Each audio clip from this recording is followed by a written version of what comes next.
Hello friends, வணக்கம். Welcome to my channel.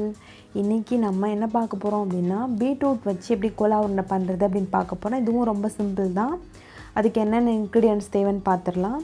இந்த மாதிரி பீட்ரூட்டை திருவி வச்சுக்கோங்க. நான் 3 சின்ன சின்ன பீட்ரூட்டை இந்த மாதிரி திருவி வச்சுருக்கேன்.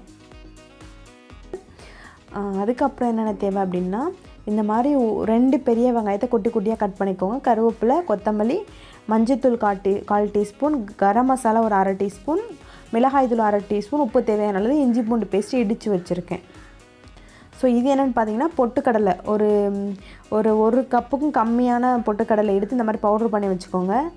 இது ஒரு 2 டீஸ்பூன் மைதா மாவு, அதோட நான் இதிலேருந்து 3/4 டீஸ்பூன் கார்ன்ஃப்ளவர் சேர்க்குறேன்.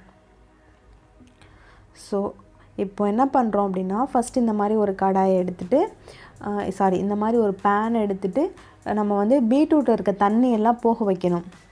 ஸோ அதுக்கு என்ன பண்ணணும், நம்ம பீட்ரூட்டை சும்மா வெறும் பேனில் போட்டுட்டு லோ ஃப்ளேமில் வச்சோன்னா அந்த தண்ணியெல்லாம் கொஞ்சம் நேரத்தில் போயிடும். ஸோ வச்சுருங்க, தண்ணி கொஞ்சம் நேரத்தில் போயிடும்.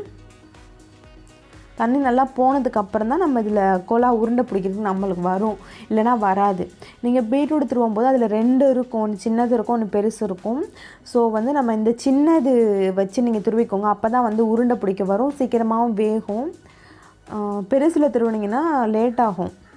ஸோ இந்த மாதிரி தண்ணியெல்லாம் வற்றிடுச்சு பாருங்கள். ஸோ பீட்ரூட்டும் நல்லா வெந்துடுச்சு. ஸோ இந்த பதம் இருக்கும்போது நம்ம இறக்கிடலாம். காக்கா ரொம்ப கத்துது.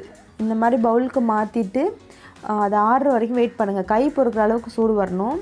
இப்போ வந்துடுச்சு. இப்போ இதில் வெங்காயம் எல்லாத்தையும் போட்டுருங்க. வெங்காயம், இஞ்சி பூண்டு பேஸ்ட்டு, அப்புறம் கருவேப்பிலை, கொத்தமல்லி, நீங்கள் புதினா இருந்தால் புதினாவும் கொஞ்சம் சேர்த்துக்கலாம்.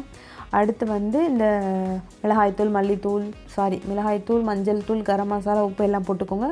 உப்பு நீங்கள் அப்பப்போ டேஸ்ட் பார்த்துக்கோங்க. இது எல்லாமே நம்ம வீட்டில் இருக்க, எதுவுமே நம்ம வெளியில் வாங்கணும் அவசியமே இல்லை. ஸோ இந்த மைதா மாவு, கார்ன்ஃப்ளவரை கூட சேர்த்துக்கோங்க. மைதா மாவு, கார்ன்ஃப்ளவர் இல்லைன்னா ஒன்றும் ப்ராப்ளம் கிடையாது. நீங்கள் பொட்டுக்கடலை மாவு வச்சே நீங்கள் நல்ல பதத்துக்கு கொண்டு வரலாம். நீங்கள் பிசைகிறதுல தான் இருக்குது. பொட்டுக்கடலை மாவு கொஞ்சம் அதிகமாக சேர்த்திங்க அப்படின்னா உங்களுக்கு நல்லா அந்த பிசைகிறதுக்கு அந்த உருண்டை பிடிக்கிற பதத்துக்கு வரும். இப்போ பொட்டுக்கடலை மாவு கொஞ்சம் கொஞ்சமாக சேர்த்து பிசைஞ்சுக்கோங்க. பாருங்கள், நான் கொஞ்சம் கொஞ்சமாக போடுறேன், எனக்கு அந்த பதம் வர்றதுக்காக. இப்போ எல்லாத்தையுமே கொட்டிடுறேன். ஏன்னா சுத்தமாக பீட்ரூட்டில் தண்ணியே இருக்கக்கூடாது. இப்போ நம்ம தண்ணி எக்ஸ்ட்ரா சேர்க்க போகிறதில்ல. இந்த மாவு, அந்த பீட்ரூட்டு அதில் இருக்கிறத வச்சே தான் அப்படியே நம்ம பிசைகிறோம். ஸோ நல்லா இந்த மாதிரி பிசைஞ்சு விடுங்க. ஸோ பாருங்கள், நல்லா பிசைஞ்சிட்டேன். இப்போ அழகாக நம்ம இதுலேருந்து உருண்டையாக உருட்டிட்டு கையில் வச்சு தட்டியும் போடலாம். நீங்கள் உருண்டையாக உருட்டி அப்படியேவும் எண்ணெயில் டீப் ஃப்ரை பண்ணலாம். இன்றைக்கி டீப் ஃப்ரை பண்ணல, ஷாலோ ஃப்ரை மாதிரி பண்ணலாம் அப்படின்னு. அப்போ எண்ணெய் கம்மியாக செலவாகும்ல, அதனால இந்த மாதிரி பண்ணலாம். நான் ட்ரை பண்ணேன், எனக்கு சூப்பராக இருந்தது டேஸ்ட்டு. ஸோ பெட்டர் நீங்கள் ஷாலோ ஃப்ரை பண்ணிக்கோங்க. டீப் ஃப்ரை பண்ணிங்க அப்படின்னா எண்ணெயில் ரொம்ப நேரம் வேகும். ஸோ இந்த மாதிரி தட்டி எடுத்துக்கோங்க. இது மாதிரி எல்லாத்தையும் தட்டி எடுத்தியாச்சு. இந்த மாதிரி எல்லாத்தையும் தட்டி எடுத்துக்கோங்க. நெக்ஸ்ட்டு இந்த மாதிரி அதே பேன் எடுக்காமல் அதோட கொஞ்சம் பெருசு எடுத்திருக்கேன், பெரிய பேன் இது. இதில் தேவையான அளவு எண்ணெயை விட்டுட்டு எல்லா பீட்ரூட்டு தட்டி வச்சதையும் இதில் போட்டுங்க. ஷாலோ ஃப்ரை தான் பண்ண போகிறோம். இப்போ எல்லாத்தையும் போட்டாச்சு. ஸோ இது ஒரு பக்கம் நல்லா வெந்ததுக்கப்புறம் நீங்கள் இன்னொரு பக்கம் திருப்பி விட்டுருங்க.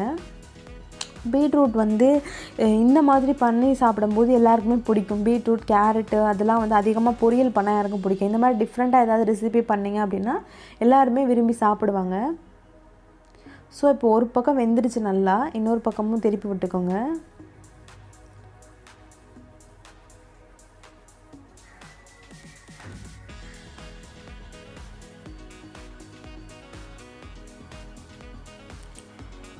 நான் திருப்பி விட்றேன். நான் இது ரொம்ப அந்த திருப்பி விட்ற அந்த இடுக்கி சின்னதாக இருக்குது. கையில் என்ன பண்ணுறோன்னு நான் பார்த்து திருப்பி விட்றேன். நீங்கள் கொஞ்சம் பெருசாக வச்சுக்கோங்க, இல்லை கரண்டியை வச்சு கூட திருப்பி விட்டுக்கோங்க.